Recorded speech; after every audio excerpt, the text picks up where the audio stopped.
नमस्कार दोस्तों, आप सभी का हमारे YouTube चैनल राकेश बलौदा झुंझुनू पे स्वागत है। तो अपन ने EAMRS यानी कि EAMRS लाइब्रेरियन की जो एग्ज़ाम डेट है वो नज़दीक है। इससे संबंधित मैंने आपको बताया भी था कि आपको ज़्यादा से ज़्यादा अभी जो क्वेश्चंस हैं उन पे फोकस करना है। जो क्वेश्चंस आप निकाल रहे हो उन पे ज़्यादा से ज़्यादा फोकस करें और नया मैटर यानी कि कोई भी नया मैटर ना पढ़ें, जो आपको याद है वो पढ़ते रहें। और वह इस वीडियो के माध्यम से भी आपको नया कंटेंट नहीं बताऊँगा, जो ओनली क्वेश्चंस हैं हम उनकी बात करेंगे। एग्जाम में questions previous year question paper पढ़ने का मेन मुख्य उद्देश्य यही होता है कि किस प्रकार से एग्जाम में क्वेश्चन आ रहे हैं। और कई स्टूडेंट बोलते हैं कि सर हम प्रश्न तो पढ़ के जाते हैं लेकिन हमारे याद नहीं रहता, और किस प्रकार से पढ़ के जाते हैं। तो सबसे पहला तो आपको ध्यान ये रखना कि कई बार स्टूडेंट बोलते हैं कि सर हम पुस्तकों से पढ़ के जाते हैं, तो उन पुस्तकों में उन क्वेश्चनों की लैंग्वेज चेंज कर देते हैं।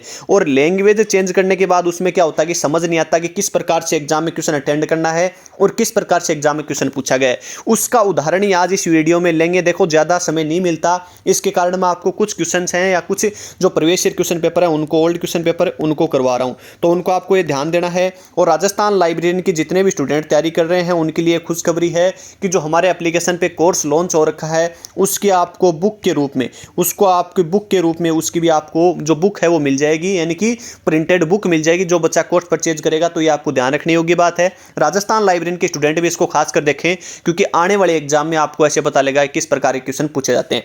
तो आज अपन स्टार्ट करते हैं। मैंने ये पहला क्वेश्चन है वो आप सभी स्टूडेंट से पूछा था और उसमें दिया था डिस्क्रिप्शन में कि किस वर्ष के अंत तक 10 अंकों की ISBN संख्या आवंटित की गई। सबसे पहले तो मैं आपको छोटी छोटी 3-4 बातें बता देता हूं जो आपको ध्यान रखने योग्य बातें हैं। ISBN, ISSN, ISBD, ये तीनों के आपको सबसे पहले तो फुल फॉर्म ध्यान रहनी चाहिए कि इनकी फुल फॉर्म क्या है। International standard book number, Rajasthan librarian 2022 में शायद पूछी गई ये फुल फॉर्म है, इसको ध्यान रखना है। या इंटरनेशनल स्टैंडर्ड सीरियल नंबर और इंटरनेशनल स्टैंडर्ड बिब्लियोग्राफी डिस्क्रिप्शन, इन तीनों की आपको क्या रहनी चाहिए फुल फॉर्म। इसके बाद अपन इनका, यदि इसका आप पूरा कंटेंट लेना चाहते हो तो इस वीडियो के लास्ट में मैं आपको इन तीनों टॉपिकों पे पूरा कंटेंट बता दूंगा। पहले अपन बात करते हैं इसके कुछ महत्वपूर्ण क्वेश्चनों पे। तो सबसे पहला अपना क्वेश्चन क्या है कि किस वर्ष के अंत तक 10 अंकों की ISBN संख्या आवंटित की गई थी। तो वो की गई थी 2006 तक। आप बोलोगे सर हमने तो कई बच्चे 2009 कर रहे थे कमेंट में, तो आपको ध्यान रखना कि 2006 के अंत तक, 2006 के अंत तक तो कितने अंकों की थी, 10 अंकों की। लेकिन बाद में 1 जनवरी 2007 को कितने अंकों की कर दी गई थी, तो 13 अंकों की हो गई। कितने अंकों की हो गई, 13 अंकों की ISBN संख्या हो गई, जो कुल कितने भागों में बांटी गई थी, 5, और उससे पहले कितने में थी, 4। तो यह बात आपको ध्यान रखनी है। इसके बाद अपन अगले क्वेश्चन की बात करते हैं। आज अपन ओनली क्वेश्चनों की बात करेंगे। किस वर्ष हेलिनेट कंसोर्टिया शुरू किया गया था। तो हेलिनेट कंसोर्टिया है वो आपके सभी में दिया गया है कंसोर्टिया, ध्यान रखना है। तो कब शुरू किया गया, सन 2003 में। इसके बाद अपन अगले क्वेश्चन की बात करते हैं। अगला अपना क्वेश्चन क्या है कि राजा राममोहन राय लाइब्रेरी फाउंडेशन, यानी कि बात करते हैं अपन ट्रिपल RLF की, यानी कि ट्रिपल RLF की। आप कई बच्चे सोचते हैं कि सर इतना सरल क्वेश्चन भी आता क्या। क्वेश्चन सरल नहीं, वो क्वेश्चन तो सही लेवल का आता है लेकिन समझने में कई स्टूडेंट के गड़बड़ रहती है। तो इसका बिल्कुल राइट आंसर क्या हो जाएगा, इसका हो जाएगा 22 मई सन 1972। कब, 22 मई सन 1972। 22 मई सन 1972 को क्या की गई थी, आपकी ट्रिपल RLF की स्थापना की गई थी। तो ये आपको ध्यान रखना है। इसके बाद अपन अगले क्वेश्चन की बात करते हैं। तो अगला अपना क्वेश्चन क्या है कि किस वर्ष भारतीय पुस्तकालय, नहीं यानी कि किस भारतीय पुस्तकालय में पांडुलिपियों का सबसे ज्यादा संग्रह। तो भारत का कौन सा पुस्तकालय है जिसमें पांडुलिपियां सबसे ज्यादा संग्रहित की गई है। तो ये एग्जाम में क्वेश्चन पूछा गया है। सरस्वती भवन जो पुस्तकालय है उसमें सबसे ज्यादा आपकी पांडुलिपियां हैं। और आप करके क्या आते हो, आप करके आते हो खुदा बख्श ओरिएंटल पब्लिक लाइब्रेरी। तो ये आपको ध्यान रखना है। इसके बाद अगला आपका क्वेश्चन क्या है, अगला आपका क्वेश्चन है कि विक्रमशिला के पुस्तकालयों को नष्ट किसने किया था। तो जो विक्रमशिला में जो पुस्तकालय हैं उनको नष्ट कर दिया गया था, और वो किसके द्वारा किया गया था, तो वो किया गया था बख्तियार खिलजी के द्वारा। किसके द्वारा, बख्तियार खिलजी है उसके द्वारा जो विक्रमशिला के पुस्तकालय उनको नष्ट कर दिया गया था। अगला अपना क्वेश्चन क्या है कि भारत में press and registration of books act, जिसका वीडियो मैंने आपको क्या है कि पूरा उपलब्ध करवा दिया, तो उसको आप देख लेना।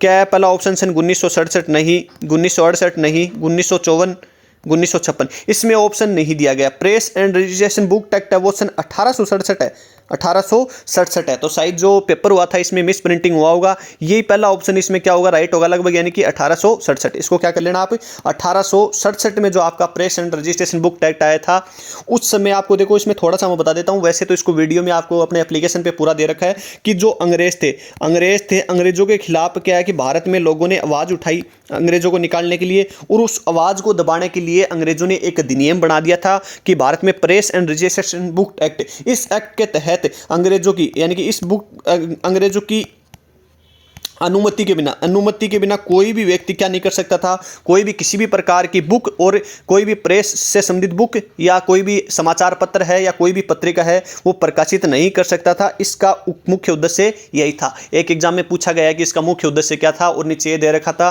कि इस अधिनियम के बिना आप बुक जो पब्लिश नहीं कर सकते, बिल्कुल सही है। कोई भी समाचार पब्लिश नहीं कर सकते थे अनुमति के बिना, सही है। कोई भी पत्रिका प्रकाशित नहीं कर सकते थे, सही है बिल्कुल। ये छोटी छोटी बातें हैं, देखो आप थोड़ा सा जल्दी करके देख लेना वीडियो को। अगला क्या है कि शिष्य में जीवनी यानी कि बायोग्राफी है, जीवनी को दर्शाने तो कौन सा चिन्ह एशियाई के रूप में प्रयुक्त होता है, तो कौन सा चिन्ह एशियाई के रूप में प्रयुक्त होता है, तो वो आपका Rajasthan librarian grade second, Rajasthan second grade librarian 2018 में पूछा गया क्वेश्चन है। तो इसका बिल्कुल राइट आंसर क्या हो जाएगा, डब्ल्यू।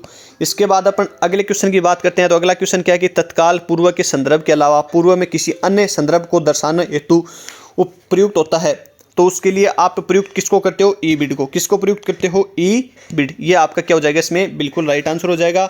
और ऑफ शीट मैंने ऊपर बताया था जिसके बाद कभी भी क्या नहीं आती, प्रश्न संख्या नहीं आती इसके पहले वाली वीडियो में, तो उसका लिंक है वो डिस्क्रिप्शन में मिल जाएगा, उसको देखना। देखो क्वेश्चन आप पढ़ने हैं, किसी भी प्रकार से क्वेश्चन आ सकता है। देखो ये मैंने आपको पिछले वीडियो में बताया था, ना कि मुझे ये पता था कि अगले वीडियो में ये क्वेश्चन आएंगे। मैंने पिछले वीडियो में आपको बताया था कि आप डीडीसी यानी कि आप डीडीसी है, आप यूडीसी है यानी कि यूडीसी है, या आप सीसी है, या आप ट्रिपल सी है। इनके एडिशन जरूर याद करना, इनके एडिशन याद करना। अब आप बोलते हो सर डीडीसी तो हमारे याद नहीं होते, तो याद नहीं होते तो इनके आप लास्ट के 4 हैं, 15वां संस्करण है, 16वां है, या शुरू के 2-4 हैं, तो उनको आप ऐसे करके कैसे भी ट्रिक से याद कर सकते हो। ट्रिपल सी के भी याद करने हैं, सीसी के भी और यूडीसी के भी, क्योंकि इनसे सीधा क्वेश्चन आता है एग्जाम में। सारे ही क्वेश्चन हैं। यदि आप 100 क्वेश्चन के एग्जाम देने जा रहे हो तो 100 में से ये मान के चलो कि 40 क्वेश्चन तो एकदम लो लेवल के आएंगे। एग्जाम का एक लेवल होता है, आप पढ़ के जाते हो, कई बार बच्चे हाई लेवल का पढ़ के जाने के बाद भी सिलेक्ट नहीं होते। एग्जाम के बाद 20% है वो नॉर्मल लेवल के आते हैं। इसके बाद ये मान के चलो कि बच गए 40%, उसमें से 20% थोड़े और लेवल के आते हैं और 20% वो आते हैं जो किसी को नहीं आते। तो ये एग्जाम का क्या होता है कि लेवल होता है और उसमें कई क्वेश्चन है वो नॉर्मल पूछे जाते हैं। तो इसमें आपको ध्यान रखना कि कॉलन क्लासिफिकेशन यानी कि जो सीसी है उसके एडिशन ऐसे थे, यानी कि सन 1933, 33 के बाद 39, 50, 52, 57, 60, 63 और 87। इनके आगे लगा लेना 1900। क्या लगा लेना, 1900। जैसे मैं आपको बता रहा हूँ वैसे आपको क्या करना है, याद करना है। इसके बाद पहला एडिशन कब आया था, सन 1933 में। दूसरा कब आया, सन 1939 में। तीसरा सन 1950 में। चौथा सन 1952 में। सबसे पहले तो चतुर्थ पूछ रहा है, तो चौथा कौन से ऑप्शन में, सन 1952। ये तो जाएगा इसका राइट। आपसे चौथा ही नहीं, आपसे कौन सा पूछ सकता है, लेकिन सबसे ज़्यादा इनसे पूछते, मैं आगे बताऊंगा। सन 1957 में पाँचवा, 1960 में छठा। अब आप बोल दो कि सर 7 ही आए थे सन, तो आपने 8 लिखे हैं, तो ये आपको ध्यान रखना कि छठे का रीप्रिंट। 6 के आगे आर लगा के लिख लेना कौन सा, सन 1963। इसके बाद 7वां कौन सा है, 1987। इस प्रकार से सबसे ज़्यादा पूछते हैं कि छठे संस्करण का रीप्रिंट संस्करण कब प्रकाशित हुआ, सन 1963 को। ये आपको ध्यान रखना है। इसके बाद आगे आपको ध्यान रखना है कि निगमात्मक तर्क कैसे आगे बढ़ता है। तो जो तर्क है वो सामान्य से यानी कि जर्नल से पर्टिकुलर की ओर बढ़ता है, सामान्य से विशेष की ओर आगे बढ़ता है। इसके बाद अगला क्वेश्चन है आपका कि प्रोजेक्ट गुटेनबर्ग किसने शुरू किया था। जो आपका प्रोजेक्ट गुटेनबर्ग है वो किसके द्वारा शुरू किया गया था, तो ये आपका प्रोजेक्ट गुटेनबर्ग है, ये माइकल हार्ट के द्वारा शुरू किया गया था। ये आपको ध्यान रखना है, माइकल हार्ट के द्वारा ये प्रोजेक्ट गुटेनबर्ग आपका शुरू किया गया था। इसके बाद अगला है कि सौर सेविक का मॉडल एक है। तो जो आपका सौर सेविक का एक मॉडल है वो क्या है, उपयोगकर्ताओं की केंद्रीय सूचना खोज मॉडल। जो आपके कई आपने देखा होगा कि सर हमारे कई पुस्तकों में, तो जैसे राजस्थान लाइब्रेरियन में तो नहीं है, लेकिन EMRS लाइब्रेरियन में 6 की यूनिट है। जो यूनिट नंबर 6 है वो है यूजर एजुकेशन, और उस यूजर एजुकेशन से संबंधित आपका ये क्वेश्चन है पूछा गया है। तो मैं आपको बार बार ये बोलता हूँ कि जो टॉपिक आपके कंप्लीट नहीं हुए हैं उनको आप प्रीवियस ईयर क्वेश्चन पेपर या ओल्ड क्वेश्चन पेपर पढ़ के चले जाना, वहाँ से आपके ये क्या हो जाएंगे, कंप्लीट हो जाएंगे।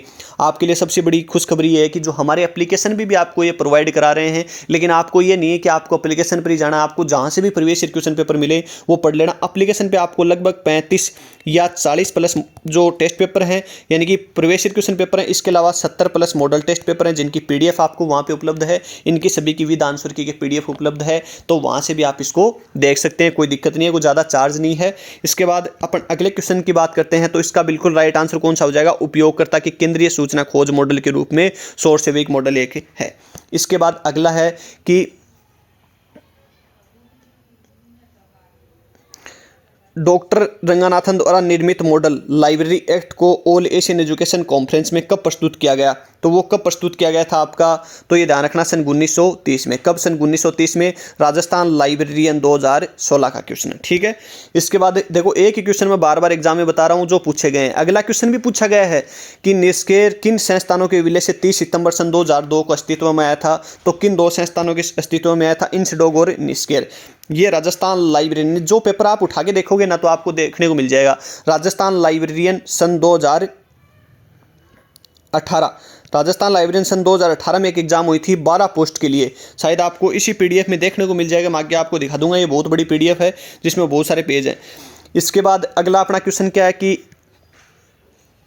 1933 में प्रकाशित कॉलन क्लासिफिकेशन का प्रकाशक कौन है, तो जो 1933 में कॉलन क्लासिफिकेशन की जो पुस्तक प्रकाशित हुई थी उसका प्रकाशक कौन है, ये थोड़ा सा ध्यान रख लेना। ये कौन है, मद्रास पुस्तकालय संघ। इससे पहले 1931 वाली का भी यही है, ये ध्यान रखना। 5 लॉज ऑफ लाइब्रेरी साइंस की आपसे पूछ सकते हैं। इसके बाद अगला कि निम्न में से कौन सा डेटाबेस प्रमुख शैक्षणिक संस्थानों एवं भारत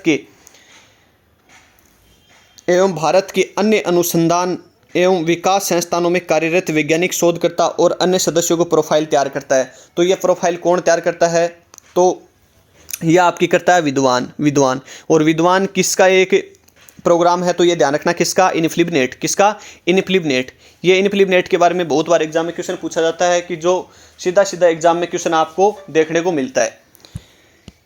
इसके बाद अपन बात करते हैं कि बिब्लियोग्राफी का जनक कौन है, फादर्स ऑफ बिब्लियोग्राफी। यहाँ पे आप देख लेना कई बार हिंदी में आपको क्वेश्चन है वो समझ नहीं आते हैं, तो फादर्स ऑफ बिब्लियोग्राफी यानी कि बिब्लियोग्राफी का जनक कौन है, तो कौन है आपका, कोनार्ड गेसनर। ये भी एग्जाम में पूछा गया है, ये भी राजस्थान लाइब्रेरियन 2018 के एग्जाम में आया है या शायद 2016 की एक एग्जाम में है आपका, तो आपको देखने को यहाँ से मिल जाएगा।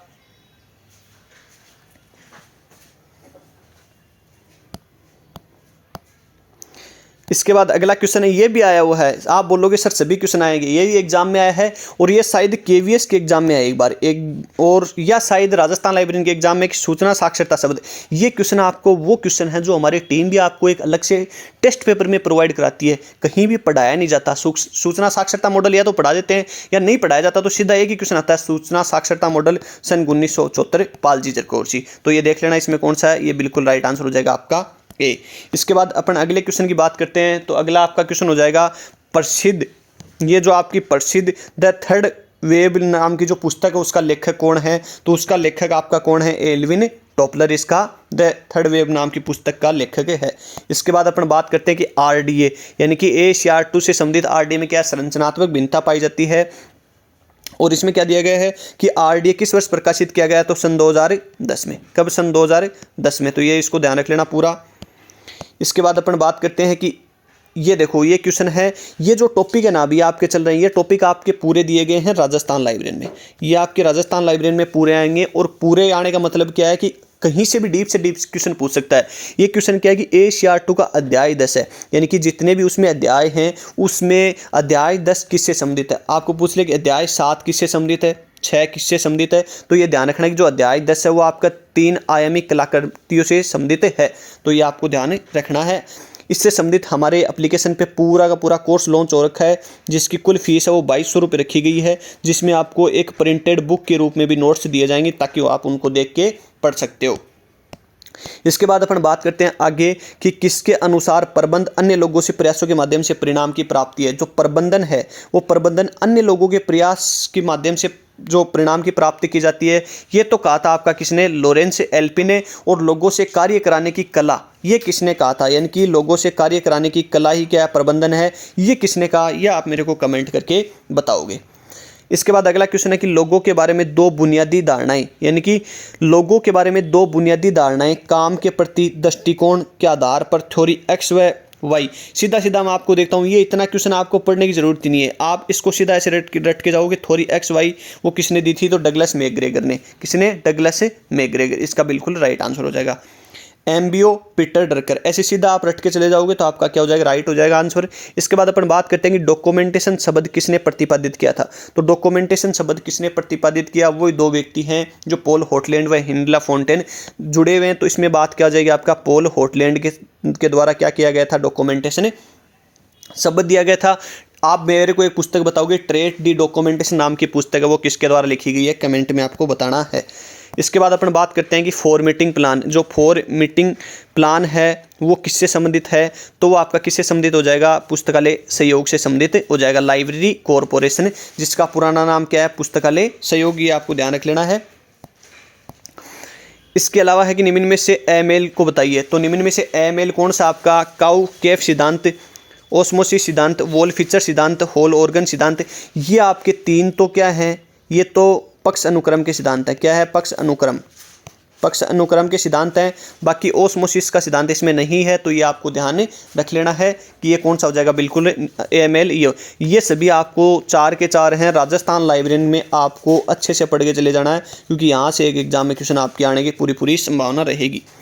इसके बाद अगला क्वेश्चन है कि फेयर यूज शब्द किससे सर्वाधिक संबंधित है, किससे सर्वाधिक संबंधित है फेयर यूज। तो फेयर यूज संबंध का प्रयोग किसमें किया जाता है, आपका कॉपीराइट में किया जाता है। तो ये छोटा सा एक क्वेश्चन था, इसमें आपको देख लेना है। इसके बाद निम्न में से कौन सा एक नेटवर्क प्रोटोकॉल नहीं है, तो HTTP है, SMTP भी है, इसके बाद TCP/IP भी है, लेकिन Z39.50 ये नहीं है, आपका एक प्रोटोकॉल नहीं है। तो बिल्कुल राइट आंसर है इसका। इसके अलावा है यूनिवर्सल बिब्लियोग्राफी कंट्रोल, यानी कि UBC, किसका एक प्रोग्राम है या किसका एक कार्यक्रम है, तो ये किसका, UBC, ये है इफ्ला का। और यहीं पे यदि UDC आ जाता तो वो कौन सा होता, आप मेरे को बताओगे, UDC। इसके बाद अगला कौन सा है कि पोप यानी कि POP का तात्पर्य क्या है, तो पोस्ट ऑफिस प्रोटोकॉल, किसमें, प्रिंट पोस्ट ऑफिस प्रोटोकॉल, बिल्कुल इसमें क्या हो जाएगा, ये राइट हो जाएगा। इसके बाद अपन बात करते हैं कि निम्न में से कौन सा एक ओपन सोर्स सॉफ्टवेयर है। ओपन सोर्स के बारे में हमेशा क्वेश्चन पूछा जाता है कि कौन सा एक ओपन सोर्स सॉफ्टवेयर है, कौन सा नहीं है। तो ग्रीन स्टोन डिजिटल लाइब्रेरी बिल्कुल है, न्यू जेन लिब भी है आपका, ड्रूपल भी है, लिब स्यूट ये नहीं है आपका। तो ये ध्यान रख लेना, ये क्या आपका एक ओपन सोर्स सॉफ्टवेयर नहीं है। इसके बाद देखो, वर्तमान में वेब ऑफ साइंस किसका उत्पाद है, तो वेब ऑफ साइंस है वो वर्तमान में किसका एक उत्पाद है, तो किसका है, क्ले रिवेट का एक उत्पाद है। ये किसका है, क्ले रिवेट का एक उत्पाद है, वेब ऑफ साइंस।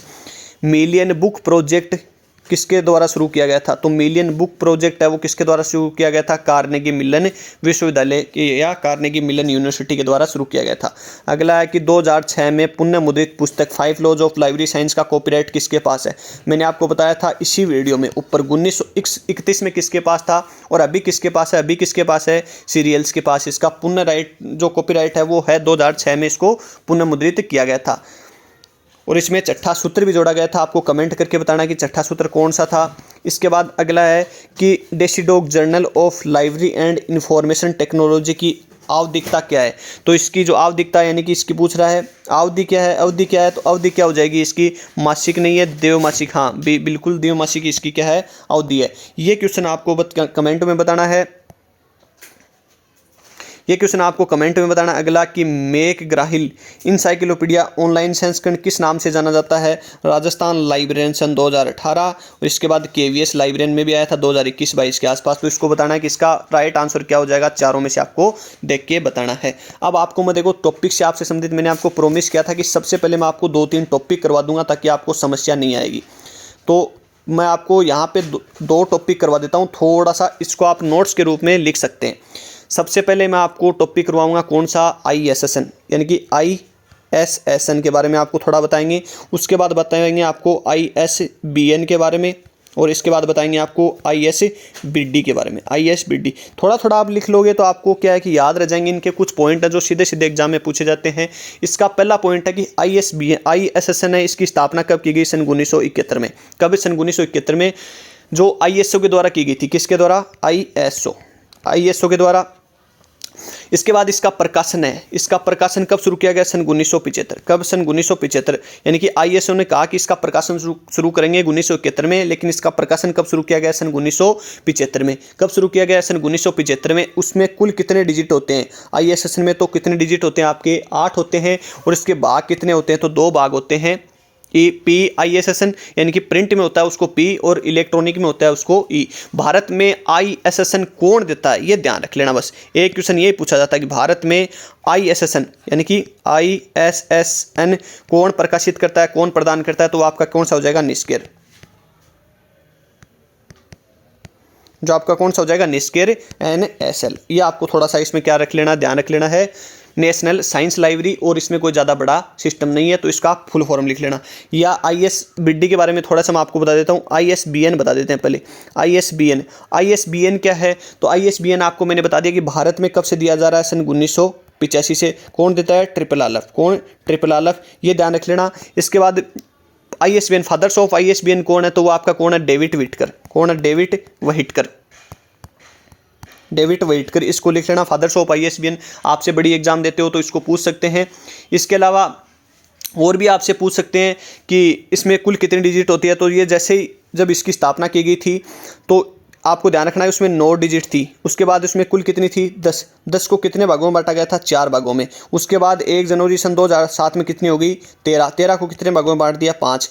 अब क्वेश्चन यहीं से आता है आपका, यहाँ से आता है कि 13 डिजिट हैं ISBN संख्या में, कुल 13 डिजिट हैं, उसमें 5 भाग हैं। उसमें कुल कितने भाग हैं? 5 हैं। और उन 5 में आपका प्रथम कौन सा है? यानी कि प्रथम पहला, दूसरा, तीसरा, चौथा और पांचवा। ये आप ध्यान रख लेना कि इससे पहला कौन सा है। तो पहला आपका कौन सा हो जाएगा? पहला है आपका EAN नंबर। दूसरा आपका कौन सा? राष्ट्रभाषा से संबंधित नंबर है। इसके बाद तीसरा आपका कौन सा है? प्रकाशन। तीसरा कौन सा है? प्रकाशन। चौथा कौन सा आपका? टाइटल, यानी कि टाइटल। चौथा आपका कौन सा है? टाइटल है। और पांचवा आपका क्या है? जांच नंबर। ये आपको ध्यान रख लेना। 5 भाग हैं इनमें, इस प्रकार से इनको क्या किया गया है? विभाजित किया गया है। जांच नंबर में कितने नंबर आएंगे? आपके 1 हैं। इसके बाद टाइटल में आपके कुल कितने हैं? 3 हैं। प्रकाशक में आपके 4 हैं। और इसके बाद राष्ट्रभाषा वह भौगोलिक क्षेत्र में आपके 2 हैं। EAN में आपका कुल कितने डिजिट हैं? 3 नंबर। ऐसे मिला कि ये 13 डिजिट को क्या किया गया है? विभाजित किया गया है। इसको आप थोड़ा सा क्या रख सकते हो? ध्यान रख सकते हो। इससे संबंधित आपका कुल कोई ज़्यादा बड़ा क्वेश्चन नहीं पूछा जाता है, यही इसमें पूछा जाता है। तो ये आपको छोटा सा पॉइंट था, इसको आप ध्यान रख लोगे आराम से, कोई दिक्कत नहीं है। और इनसे अलावा और कोई टॉपिक होंगे तो हमारे एप्लीकेशन राकेश बलूदा झुंझुनू पर भी आपको अपलोड कर दिए जाएंगे। और इससे संबंधित यहाँ पे हमारे चैनल पर भी आपको क्वेश्चन देखने को मिलेंगे। ये अभी देखो जो PDF है वो आपको हमारे एप्लीकेशन पे मिल जाएगी। यहाँ पे लगभग आप देख सकते हो इस PDF का ये 24वां पेज है, लेकिन इसमें टोटल कितने पेज है वो आपको मैं दिखा देता हूँ। टोटल 409 पेज हैं। देखो इसमें कई क्वेश्चन आपको यहाँ पे भी देखने को मिल जाएंगे। जो मैं देखो कई क्वेश्चन बोल रहा हूँ बार बार, उसमें संबंधित कई क्वेश्चन सीधे सीधे पूछे जाते हैं आपके। देखो राजस्थान लाइब्रेरियन का एक पेपर दिखा देते हैं आपको, यहाँ मिले तो देखने को।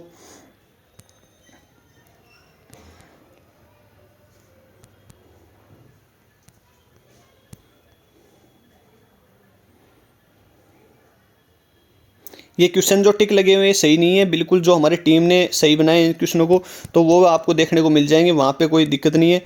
कई क्वेश्चन है जो सीधे सीधे एग्जाम में पूछे जाते हैं। तो राजस्थान लाइब्रेरियन का एक पेपर होगा तो उसमें आपको वो क्वेश्चन सीधे सीधे दिखा देंगे आज जो आपको कराए थे। तो वो आपको इसमें दिख नहीं रहा कहाँ पे है, तो यहाँ पे जो सारे कंटेंट है वो आपको प्रोवाइड कराया जा रहा है। ये जो PDF है वो आपको दिख जाएगी। देखो ये मैंने आपको क्वेश्चन आपको बोल के बताया था, पॉल हॉटलैंड व हिंडला फोंटेन किससे संबंधित है, तो ये मैंने आपको बता दिया था किससे संबंधित है। UPC मैंने आपको बताया था यूनिवर्सल जो बिब्लियोग्राफी कंट्रोल है IFFE फील्ड से क्या हो जाएंगे संबंधित सन 1895। तो इनसे संबंधित आपको ध्यान रख लेना है। और डॉक्यूमेंटेशन संबंधित पुस्तक जो डॉक्यूमेंटेशन जो नाम दिया था वो किसने दिया था? पॉल हॉटलैंड ने। तो ये सारे आपको यहाँ पे जो PDF है वो हमारे एप्लीकेशन पे मिल जाएगी, न्यूनतम इसका पेमेंट है। इसके अलावा आप सीधी ऐसी की ऐसी PDF पढ़ा करो ताकि आपको देखने को मिल जाएगी कौन सा कैसे पूछ रहा है। तो इसमें ये जो सारे क्वेश्चन दिए गए हैं इंग्लिश और हिंदी में दोनों में है।